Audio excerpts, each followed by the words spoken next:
Hello, my name is Carlos Torres, also go by Charlie, because my dad's name is Carlos and he wasn't really creative. I look huge. I promise you I am not huge. I'm just widely built, mostly from my dad's side because they're all upside down Doritos. Um, anywho, I wanted to make a video because, I don't know, I'm kind of bored. Want to do something creative with the treasure trove of makeup that I bought over the last couple years, and I guess talk about something that's been on my mind for quite some time.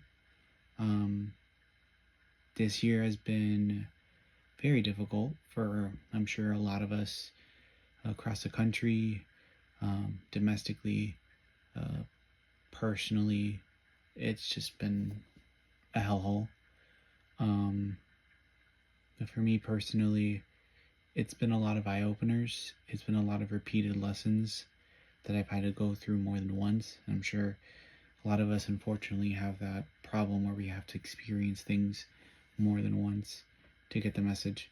But yeah, it's just wanted to make a video to sort of like, you know, break through on my camera shyness, I guess, and I guess do some makeup because I am completely enchanted with makeup. And yeah, so today I've been thinking about what a friendship is and what it does it take to be in a healthy relationship with people in a mutualistic manner. It takes a lot of courage, it takes a lot of honesty, it takes a lot of loyalty, but it also takes a lot of compassion and empathy. And I think friendships are meant to make ourselves better. And I think a lot of people have a very shallow perception of what a friend is or what a friendship entails, what is expected of them. And I wanted to sort of break into that. I've had a repeat problem where I made friends with people who I connect really well with, and over the course of several months to several years, depends, our friendships, I guess, are challenged, whether it's because I moved, or because boundaries were crossed, or because someone felt comfortable mistreating me or treating me in a particular kind of way that most other people would find ridiculous. And, the friendship is challenged because I'm not tolerating that, and the friendship blows up. And I sit there just psychoanalyzing everything and beating myself in the head over where I could have done better, and where the other person could have been, confused, or maybe they just did not understand, and, trying to sort of work on myself by criticizing my own sort of contribution towards, I guess, the end of the friendship. And, sorry, it's an iPad. And I guess what I would probably say is I tried, through multiple measures. I mean, this is a group of friends, so this was 3 people. It wasn't just one person. And this person, for some reason, was like the ringleader, I guess. And he would tell one of our other friends about a situation between him and some stranger, and the stranger was acting crazy, and we're basically making stuff up about him, about this photo, and I was defending him pretty accurately, I would say, pretty passionately. I know he was a troll. I just wanted him to like stop sort of harassing my friend, and so we just got into a political discussion because it was just fun to me, and I just saw it as an opportunity to sort of have a discussion, because my friends aren't really political. Like, they have their own opinions, but nothing further than that. So anywho, we talked about it afterwards, And he was like, yeah, it's not a big deal. You know, there are people like that on the internet, and I didn't stress about him. And then the other day, he felt like he wanted to chat, and I wasn't really in the mood to chat with him because this wasn't the first time where we've had this sort of situation where he's done something that I wasn't okay with, and then we had a conversation, and the conversation kind of just devolved into him making weird jabs towards me and being passive aggressive, and I really wasn't just in the mood to sit through 30 minutes of him making comments towards me and ruining my day. So I told him I didn't want to talk, because I feel like he was going to do that again, and then he was like, no, you're going to do that, and just getting defensive. And I was like, okay, well, I still want to have this chat because every time I feel like you get defensive, and then I put up a wall, and he wasn't really understanding or listening to what I was saying, which was, you do something that makes me uncomfortable, and it makes me not wanting to have a conversation. And you know that feeling when you're trying to explain to someone, this is bothering me and I need you to fix this, and that person kind of like takes it really personal and views it more as a personal attack. That was happening, and in real time I was like, okay, so this person doesn't feel bad for mistreating me and is unwilling to take any constructive criticism. All right. So after our little disagreement, I guess you could call it, he went and spoke to one of our mutual friends, and he told our mutual friend a different story as to what transpired with that person. That I was the one getting trolled, and that he was trying to basically like convince me to stop engaging, as if I was some moron and he had autonomy over me. And I obviously took that the wrong way, because to have a friend talk to another mutual friend about a situation between you two that wasn't true pissed me off and upset me tremendously. And I was just in a really bad state of depression for weeks. And I don't know, I don't think he thinks about the things that he does. Like, he might think of it in the moment, like, I'm trying to defend myself, but he doesn't think of the fact that him defending himself involves throwing me under the bus, or that he's making me look stupid. And his main beef with me was that I defended him too much. And I don't know, every time I think about it, I just feel stupid for even like feeling like that was a legitimate issue with me on his end. Especially when I mentioned it to family and friends, and they were like, Charlie, this is stupid. This is what he's bringing up is ridiculous. That he's upset with you because you were defending him. And I don't know, I agreed, but I cared about him, and I didn't want to make him not feel like his feelings were invalid.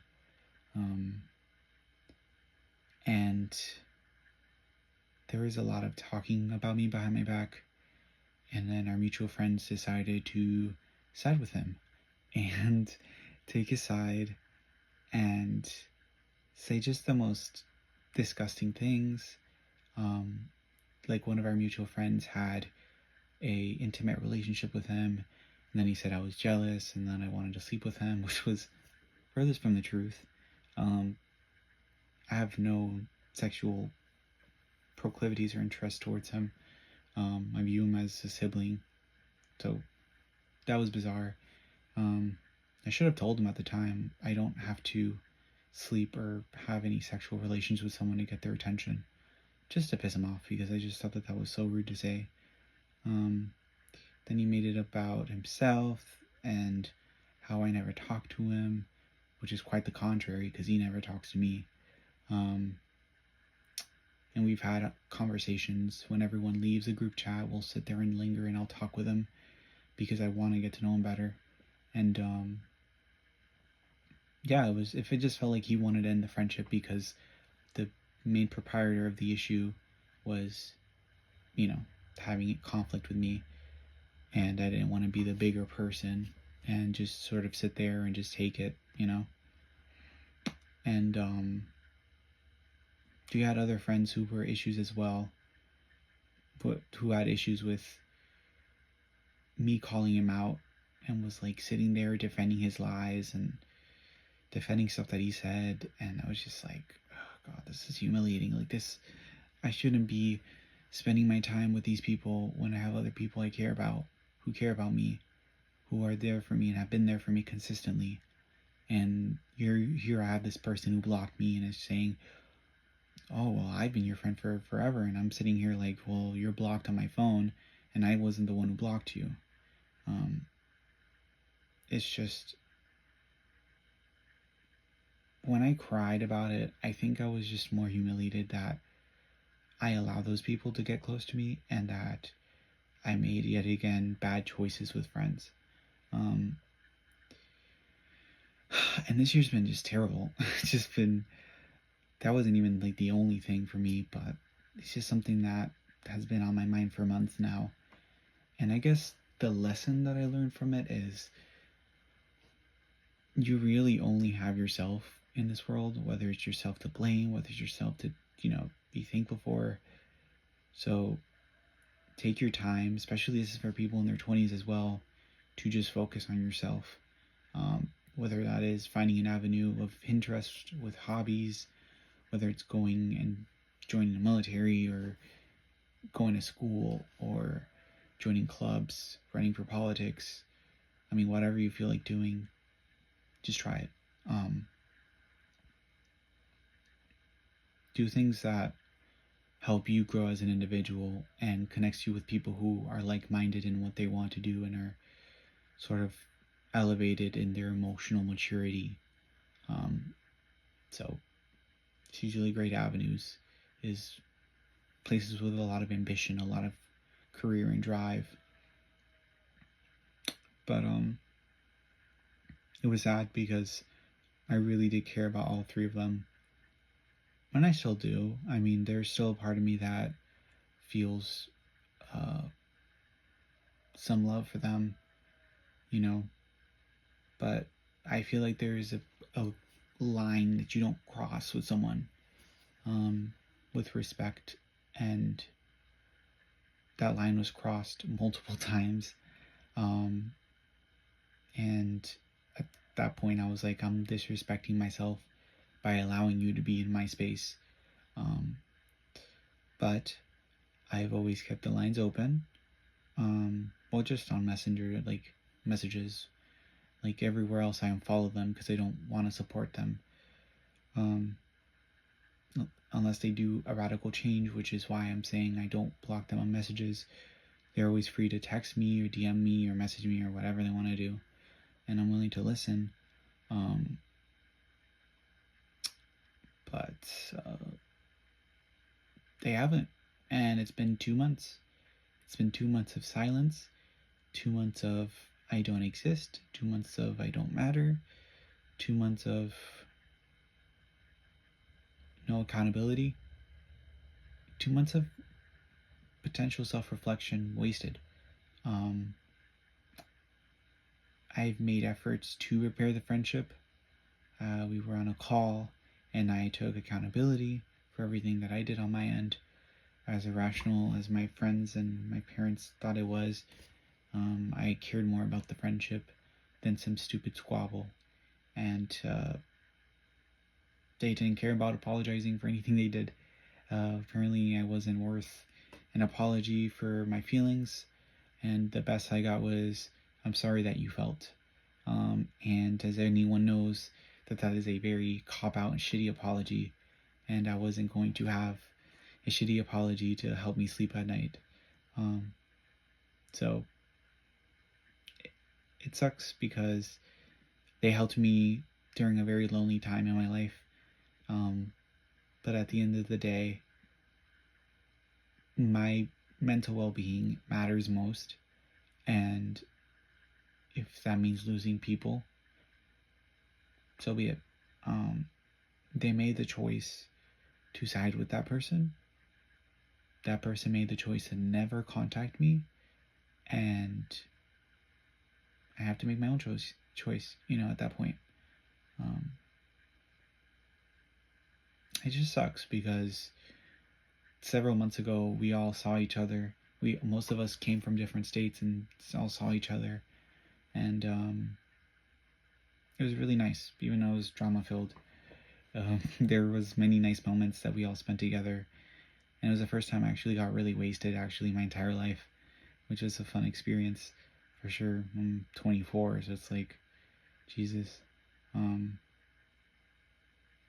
just reminiscing. That's why I'm like looking around and everywhere. It's like it helps me think, and there was a lot of good moments that I'll cherish for sure. Will the lines of communication be open? Of course. I've learned from my past mistakes, and I'm not gonna block them out completely. But I think I just grew tired of being a better person. Like, hearing the person who hurt you say you have to be the bigger person is like, it's a little humiliating, to be honest. It's very humiliating. I'm not going to continue being a bigger person. I'm going to be Team Charlie. I'm going to be a rational person. But yeah, if they ever feel free, they can contact me at my cell phone number. I will be available for the most part while I'm on school hiatus, because we're going into New Year's and I'm done with my classes, thank God, because yeah, I guess I just learned to sort of worry about myself and learn to be by myself and learn to love myself a little bit more. Not too much, obviously, but for what I have, and take this time to grow, obviously. That's it. And I know there's a lot of people who are going through this same thing, or have gone through it, and they're probably like, yeah, we've been through that same bullshit, and you're gonna be just fine. But it's tough. It's very tough. It's very tough to go through it for a second time. It's tough to lose people that really matter to me and still matter to me to some extent over some stupid ass shit. But respect is where I draw the line, and I draw the line at respect. I draw the line at loyalty, at doing the right thing. And I feel like a lot of people also do that, because why wouldn't you draw that line? But yeah, for the most part, I feel better. I just wanted to make this video to kind of air my grievances or thoughts about it. But yeah, I will say though, I was really petty. As soon as I realized that they were disrespecting me in my DMs and not to my face or to a phone call, I screenshotted all that shit and I posted all that shit, and I was like, yeah, this is the type of person that you actually are. This is that type of person that you do not show to people when you're hooking up with people. This is the type of person you don't show to people when you're out meeting new friends. I really did crash out, and they made me feel bad about it, but I was like, I guess it's the consequence for being a shitty friend. I don't know. But I don't feel bad about it, so. But yeah, oh my god, it's almost been 20 minutes. My apologies. I don't really know what to do for the next video. Makeup, video games, I don't know. I'm open to suggestions, ideas. Yeah. Oh, and I did forget to do my makeup for the most part. Guess wanted to talk more than anything else. But do appreciate the patience. I do appreciate you guys hearing my story, and guess we gotta hang in there together for the new year and see where it takes us.